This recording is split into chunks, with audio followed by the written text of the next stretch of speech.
Bien, vamos a iniciar con la lectura base de esta serie de la oración que corresponde a 1 Corintios capítulo 2, versículo 1 al 4, que dice: Exhorto pues ante todo que se hagan peticiones, oraciones, súplicas, acciones de gracias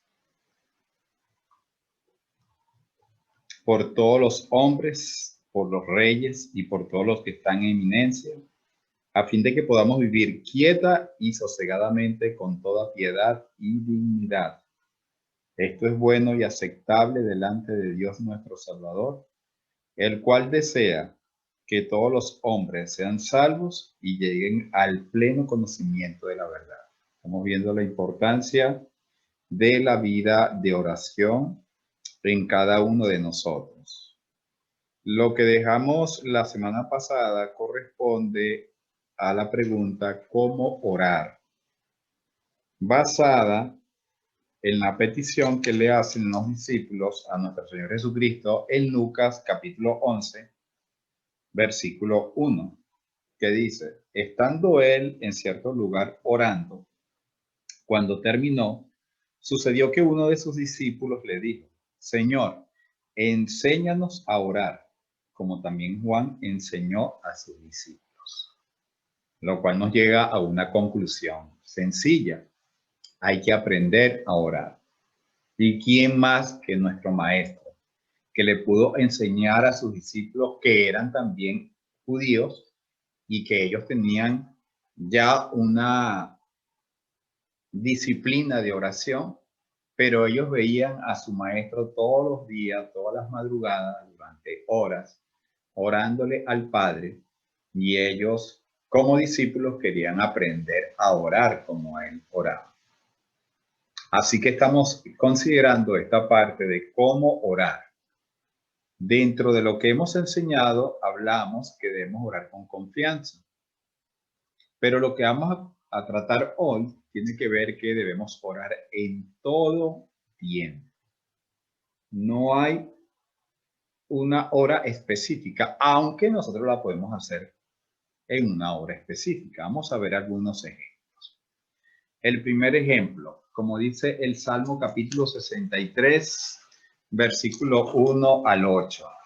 Podemos orar si somos personas bastante ocupadas en el día y que sabemos que cuando nos levantamos, iniciamos con tanto ímpetu en nuestra vida diaria, podemos aprovechar de orar en la madrugada.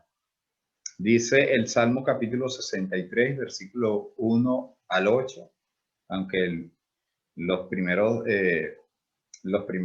dos versículos son el texto base. Dice: Dios, Dios mío eres tú, de madrugada te buscaré. Mi alma tiene sed de ti, mi carne te anhela, en tierra seca y árida donde no hay aguas, para ver tu poder y tu gloria, así como te he mirado en el santuario. Cuando el salmista iba al santuario a ofrecer su holocausto o participar de las fiestas anuales, en ese momento él se sentía muy gozoso, muy entusiasta. Pero aquí estamos viendo que está hablando David de los momentos en el cual no hay ese momento de gozo, sino que hay aridez, hay sequedades, hay una situación en su alma que no lo puede llevar a una tristeza, y por eso dice que él de madrugada buscaba a Dios. Sigue diciendo el versículo 3: porque mejor es tu misericordia que la vida, mis labios te alabarán, así te bendeciré en mi vida, en tu nombre alzaré mis manos. Como de meollo y de grosura será saciada mi alma, y con labios de júbilo te alabará mi boca. Cuando me acuerde de ti en mi lecho, están viendo, en la madrugada, en mi lecho, en mi cama. Cuando medite en ti en las vigilias de la noche, porque has sido mi socorro, así en la sombra de tus alas me regocijaré. Está mi alma apegada a ti, tu diestra me ha sostenido. De madrugada.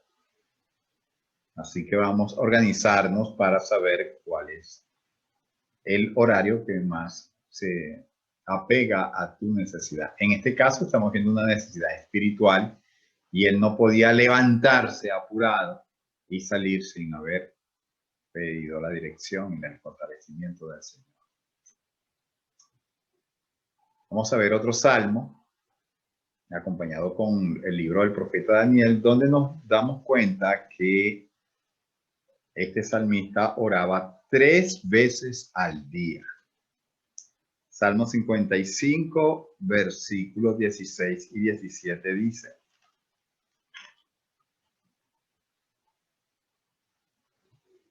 en cuanto a mí, recuerden que el que escribió el Salmo 63 es el mismo autor del Salmo 55, es decir, el rey David. Versículo 16. En cuanto a mí, a Dios clamaré, y Jehová me salvará.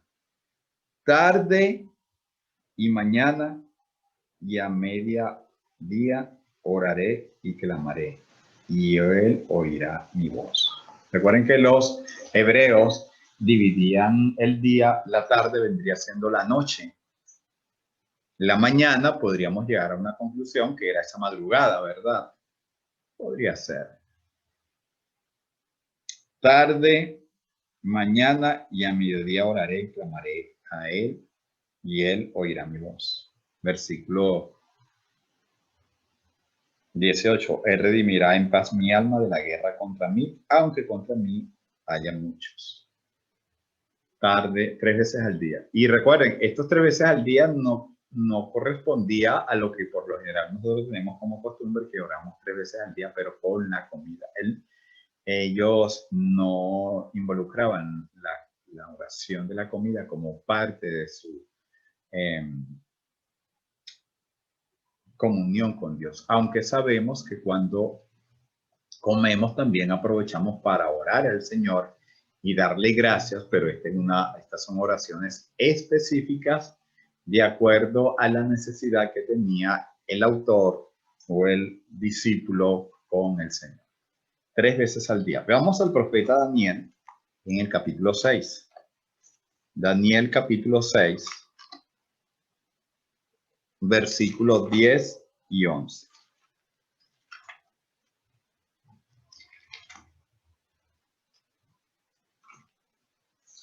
Dice lo siguiente: cuando este es el edicto que fraguan los enemigos de Daniel y también de sus compañeros de Sadrach, Mesach y Abednego, para que el rey elimine a estos 4 varones justos, que eran un obstáculo para sus pretensiones de estar siempre en presencia del rey, porque verdaderamente estos hebreos gozaban de mucha estima en la corte del rey.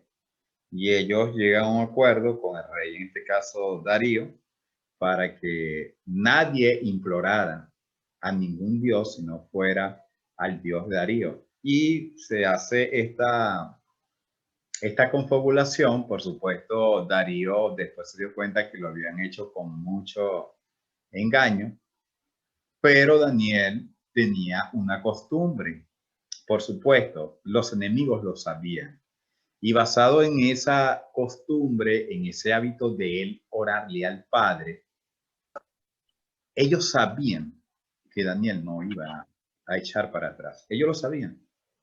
Y miren lo que dice el versículo 10 de Daniel capítulo 6. Cuando Daniel supo que el edicto había sido firmado, tienen que leerlo desde el versículo 1. Cuando Daniel supo que el edicto había sido firmado, entró en su casa y abiertas las ventanas de su cámara que daban hacia Jerusalén.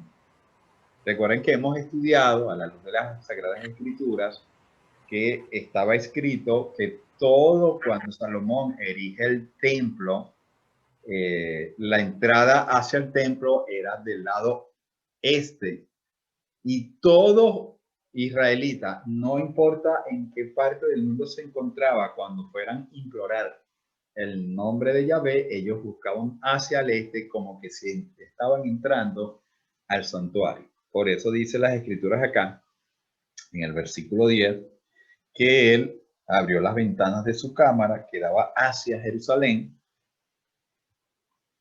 y que está en Jerusalén, el templo.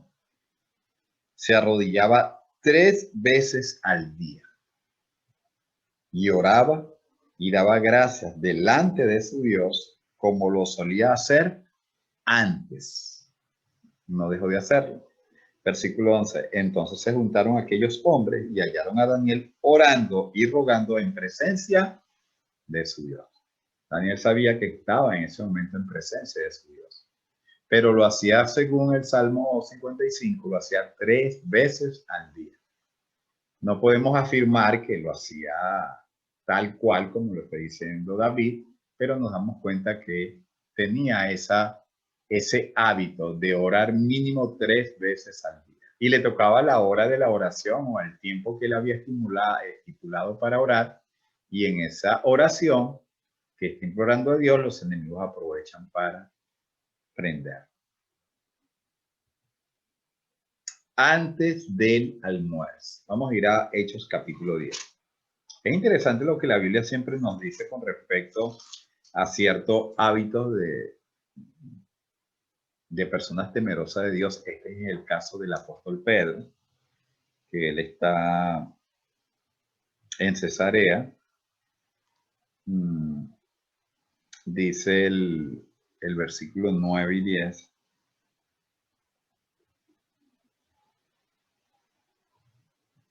Aquí está.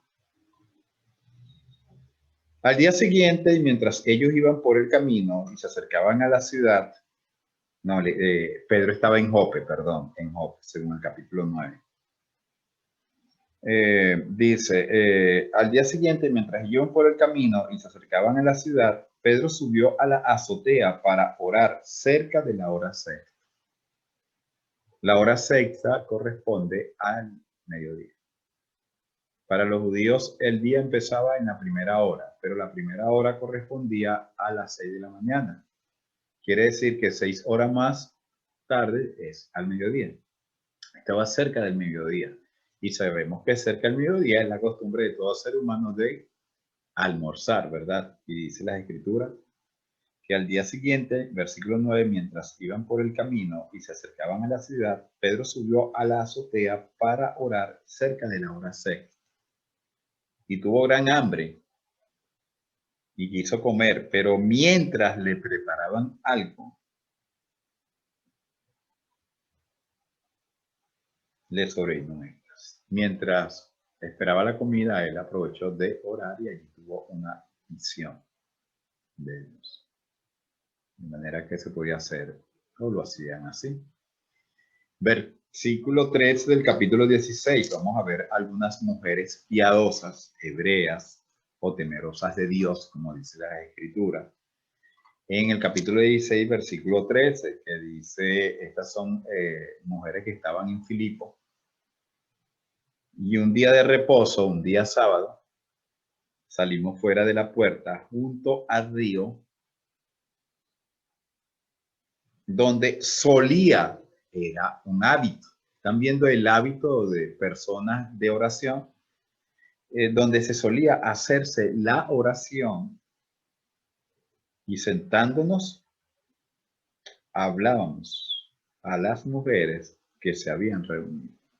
Había mujeres piadosas que se habían reunido para orar al Padre en un día de reposo. Maravilloso, ¿verdad? Mujeres reunidas para orar en un día sábado. No dice la hora, pero sabemos que era durante el día. Lo que estamos viendo es que no hay horas específicas. Algunos sí la tenían, como me imagino que David como rey tenía que organizarse, igual Daniel, que estaba como principal sirviéndole al rey de turno en ese momento. Así que nosotros también podríamos organizar nuestros hábitos de oración. A la medianoche, en el versículo 25, cuando Pablo y Silas, los que unas horas antes habían predicado en el río, y Lidia de Teatira se bautizó, dice en el versículo 25 que, vamos a leer el 24, el cual recibió este mandato, los metió en el calabozo de más adentro y los aseguró a los pies del cepo. Pero a medianoche, orando Pablo y Silas,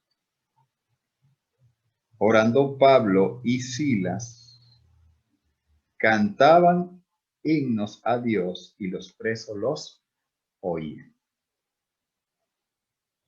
Cuando estemos estudiando acerca de llevar una vida devocional, que viene después de esta serie acerca de la oración, vamos a ver el énfasis de lo que es un devocional.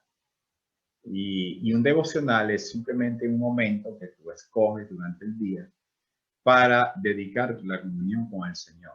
Y por lo general, el devocional se conoce como un tiempo para nosotros leer, orar y cantar. Estamos viendo en el caso de Pablo y Silas que ellos están orando, pero también están cantando a la medianoche. Le están pidiendo al Señor, ellos están encarcelados, ellos están aprisionados, ellos habían sido azotados. En este caso, estaban cantando, estaban dando alabanzas, pero también habían orado. Una maravillosa llave para nosotros tener una buena comunión con el Señor. De hecho, es maravilloso cuando acompañamos la oración con cantos. A la medianoche. Esto es lo que más o menos nos dice la Biblia de que cómo orar en todo tiempo. Tienes que buscar el tiempo. Ahora, orar en todo lugar. En todo lugar. Vamos a leer 1 Timoteo 2:8. Recuerden, estudiamos hace momentos que debemos orar en todo tiempo. Quiere decir que el tiempo lo decidimos nosotros y el lugar también nosotros lo podemos decidir. Vamos a ver en todo lugar. 1 Timoteo 1:8 dice lo siguiente.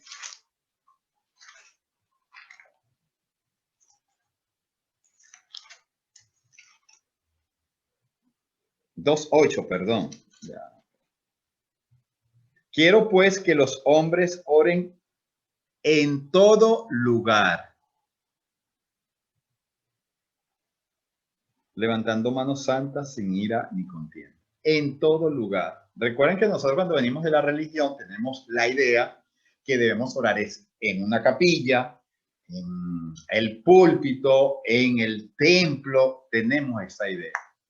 De repente no oramos en la semana en nuestra casa y cuando llegamos a la iglesia se ha observado que la gente se arrodilla y empieza a orar, a orar, a orar, a orar, a orar y todos oran por 15, 20, 30 minutos. Yo porque he estado visitando grupos religiosos porque me invitan y bueno, observo eso que ellos dedican cada quien un momento para arrodillarse y orar y con una devoción, pero la Biblia nos enseña que la oración no está delimitada solamente a un lugar, porque recuerden que donde estemos nosotros está el Señor, porque cuando el Señor Jesucristo le dice a la mujer samaritana que iba a llegar el tiempo en que ni en Jerusalén ni en este monte se iba a adorar, sino que se iba a adorar en cualquier lugar donde esté nuestro cuerpo y vamos a estar nosotros podemos orar. Por eso nos enseña la Sagrada Escritura que debemos orar en todo lugar. Todo lugar sirve para orar. Vamos a ver unos ejemplos.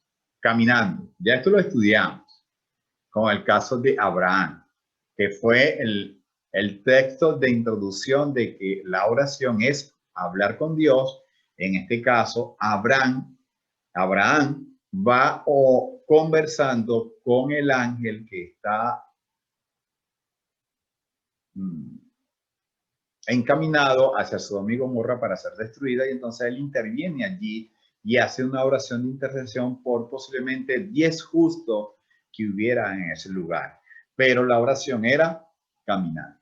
¿Podemos nosotros orar caminando? Podemos orar nosotros caminando porque se nos presenta una situación urgente en el momento. ¿Qué pasó con Abraham? Abraham los está despidiendo, pero dice el Señor, ocultaré a Abraham lo que yo voy a hacer, sabiendo que él después él va a encaminar a sus hijos para que tengan temor de Dios. No, yo no le voy a ocultar eso. Y le dice, mira, ahorita vamos hacia tal ciudad.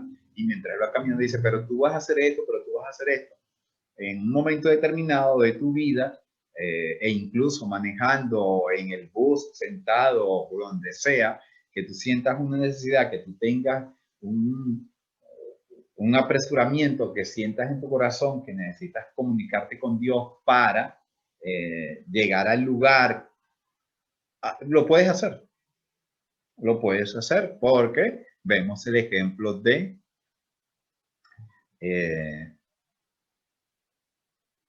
Abraham. En la casa. Ya vimos el ejemplo de Daniel capítulo 6, versículo 10 al 11.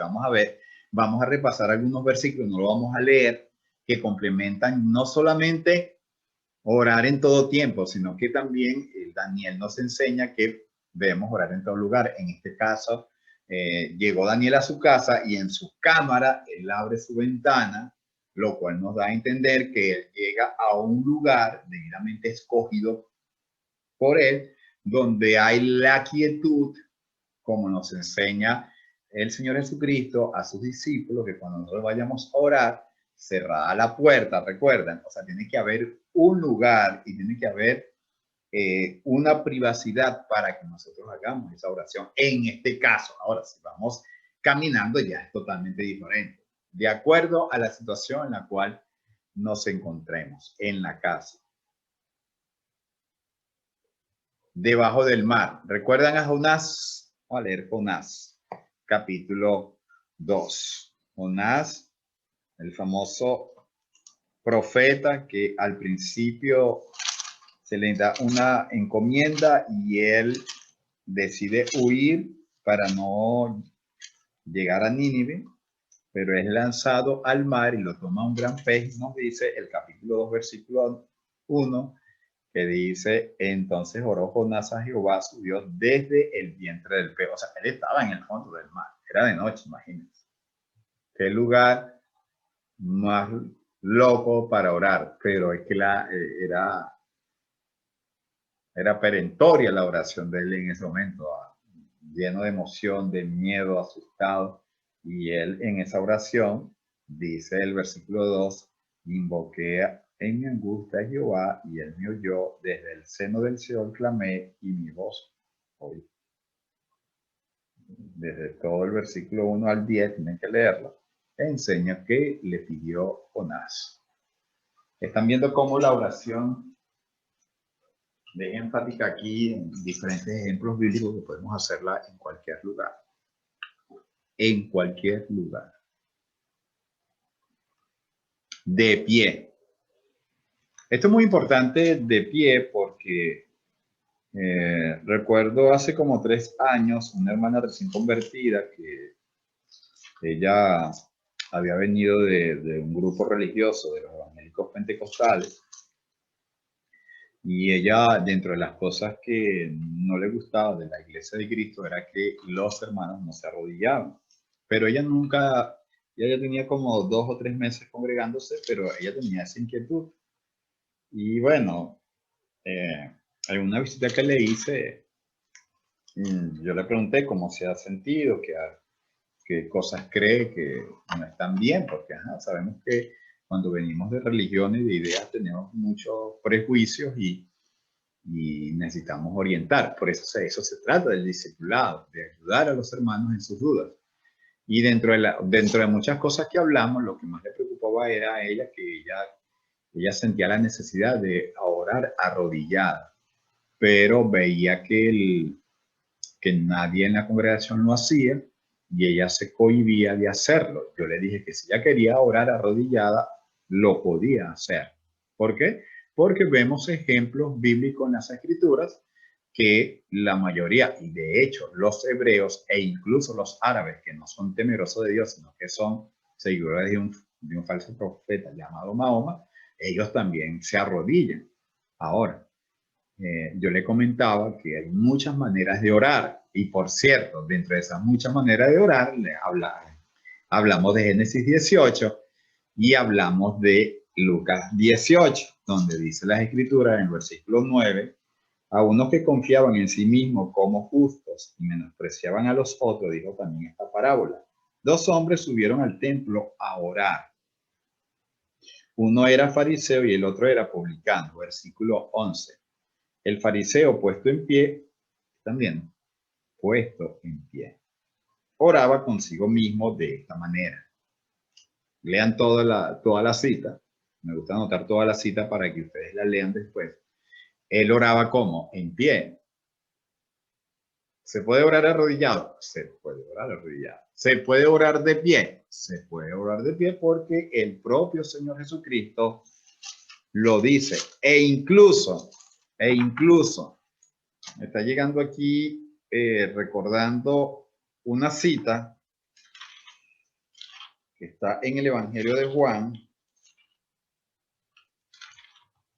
cuando el Señor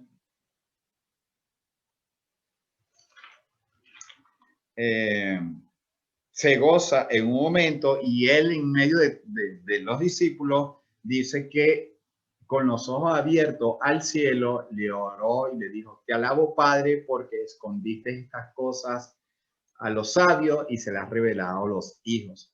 Le leí esa cita, se me había olvidado esta parte, tengo que buscarla después, eso está en el Evangelio de Juan. Si ustedes la consiguen, mientras estoy dando el estudio, lo pueden poner en el chat para que los hermanos lo anoten. El Señor Jesús como oró en presencia de todos, con los ojos al cielo, sus ojos mirando al cielo, o sea, hasta con los ojos abiertos. Le leí también esa cita. Ahora, sigamos otro ejemplo. Acostado. ¿Recuerdan el caso de David? Cuando David se llega a Betsabé y el profeta Natán lo amonesta de parte de Yahvé y le dice que su hijo va a morir. ¿Qué hizo David? ¿Qué hizo David inmediatamente que él escuchó esta amonestación y las consecuencias del pecado de haberse acostado con una mujer casada y haber asesinado a Urías, y que por su pecado iba a morir el hijo que iba a tener Betsabé? Dice en 2 de Samuel, capítulo 12, versículo 14, lo siguiente: mas por cuanto con este asunto hiciste blasfemar a los enemigos de Jehová, el hijo que te ha nacido ciertamente morirá. Y Natán se volvió a su casa, y Jehová hirió al niño que la mujer de Urías había dado a David, y enfermó gravemente. Versículo 16. Entonces David rogó a Dios. ¿Qué está haciendo? Está haciendo un ruego. Rogó a Dios por el niño, y ayunó David y entró y pasó la noche acostado en tierra. ¿Cómo estaba orando y ayunando? Acostado. No lo vemos arrodillado, no lo vemos de pie, lo vemos acostado. Versículo 17. Y se levantaron los ancianos de su casa y fueron a él para hacerlo levantar de la tierra, mas él no quiso, ni comió con ellos pan. Y al séptimo día murió el niño. Imagínense, duró todo ese tiempo ayunando, orando, increíble, 7 días, tirado en el piso. Y David, y temían los siervos de David hacérselo saber que el niño había muerto, diciendo entre sí: cuando el niño aún vivía, le hablábamos y no quería oír nuestra voz. ¿Cuánto más si afligirás, le decimos, que el niño ha muerto? Mas David, viendo a sus siervos hablar entre sí, entendió, leyendo el versículo 19, que el niño había muerto, por lo que dijo David a sus siervos: ¿ha muerto el niño? Y ellos respondieron: ha muerto. Entonces David se levantó de la tierra, se lavó, se ungió y cambió su ropa, y entró a la casa de Jehová y adoró. ¿Adorar qué es? Alabar, orar. ¿Está en el piso? No, ya está levantado. ¿Pudo haber estado arrodillado? Pudo haber estado arrodillado. Y dice, adoró, después vino a su casa y pidió, y le pusieron pan y comió. Y dijeron sus siervos: ¿qué es esto que has hecho? Por el niño viviendo aún ayunabas y llorabas, y muerto él te levantaste y comiste pan. Y él respondió: Viviendo aún el niño, yo ayunaba y lloraba, diciendo, ¿quién sabe si Dios tendrá compasión de mí y vivirá el niño? Mas ahora que ha muerto, ¿para qué he de ayunar? ¿Podré yo hacerle volver? Yo voy a él, mas él no volverá a mí. Y consoló David a su mujer Betsabé. Entendía que ya no podía hacer nada mientras el niño vivía. Él tenía la esperanza de que el Señor tuviera misericordia de él, del niño, y viviera, pero eso no fue la voluntad de Dios. Ya la voluntad de Dios había sido determinada, pero él oró. Eso es también una enseñanza para nosotros, que no todas las oraciones van a ser respondidas como nosotros quisiéramos, aunque tenemos que orar con fe, pero siempre va a estar determinada y delegada a la voluntad de nuestro Padre. Muchas de nuestras oraciones no son oídas como nosotros queremos, pero el Señor a veces no nos da lo que queremos, sino lo que nosotros verdaderamente en ese momento necesitamos. Y David necesitaba entender que la desobediencia fue fatal y las consecuencias también, y que el Señor no es un Dios que es como un hombre que se arrepienta y que miente. Si Él dijo, lo va a cumplir. Así que oro acostado. Ahí se ora parado, debajo del mar, en la casa, en una azotea. O sea, en un lugar abierto. Allí estaba Pedro antes de la hora de la comida, antes del mediodía, estaba orando.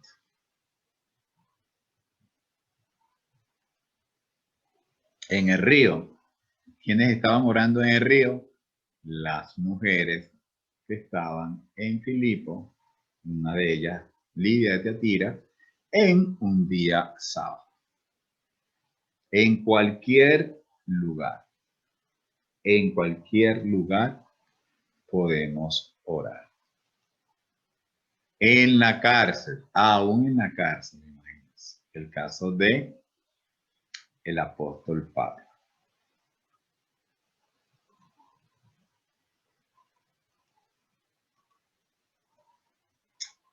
Otra cosa de cómo debemos orar, dando gracias. Vamos a ir a primera de Tesalonicenses, capítulo 5, versículo 16.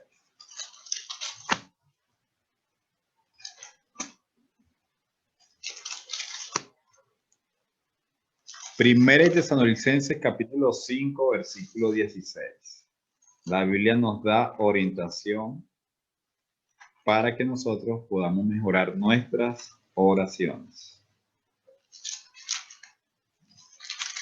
Esto lo puede aprender cualquier hermano, no importa el tiempo que tenga de convertido. Eso no importa, porque son mandamientos o indicaciones del Señor que nosotros podemos tomar la decisión de cómo hacerla. En 1 Tesalonicenses capítulo 5, versículo 16 dice, está siempre gozosos. Siempre. Siempre. Orad sin cesar, dando gracias en todo. David se levantó, pasó su tiempo de angustia, de dolor y le dio gracias al Señor, pues, porque le perdonó, dando gracias en todo. Ahora la pregunta, ¿por qué nosotros debemos darle gracias a Dios en todo? Recuerden que dentro de lo que es el estudio o de las enseñanzas, las cualidades básicas para nosotros entender la Biblia, nosotros debemos hacernos preguntas. ¿Por qué nosotros debemos dar gracias a Dios en todo? La misma Biblia nos dice por qué. Versículo 18. Porque esta es la voluntad de Dios y nosotros debemos ser obedientes a su voluntad. Debemos dar gracias en todo porque esta es la voluntad de Dios para con nosotros en Cristo Jesús. Siempre nuestras oraciones tienen que, aparte de terminar con en el nombre del Señor Jesucristo, amén, previamente, antes de decir en el nombre del Señor Jesucristo, amén, debemos dar gracias. Y no importa la condición en la cual nosotros en ese momento nos encontramos. No importa si es un rogativo, una petición, una oración, una súplica. Tenemos que ser agradecidos porque son más las bendiciones que recibimos de nuestro Padre que las cosas negativas que no recibimos de Él. Por supuesto que vamos a agradecer si nosotros recibimos las peticiones que ya tenemos hechas, como nos dice Primera de Juan. Pero aún con las cosas que nosotros no recibamos, debemos darle gracias al Señor, porque Él es el que sabe. Él es el que sabe.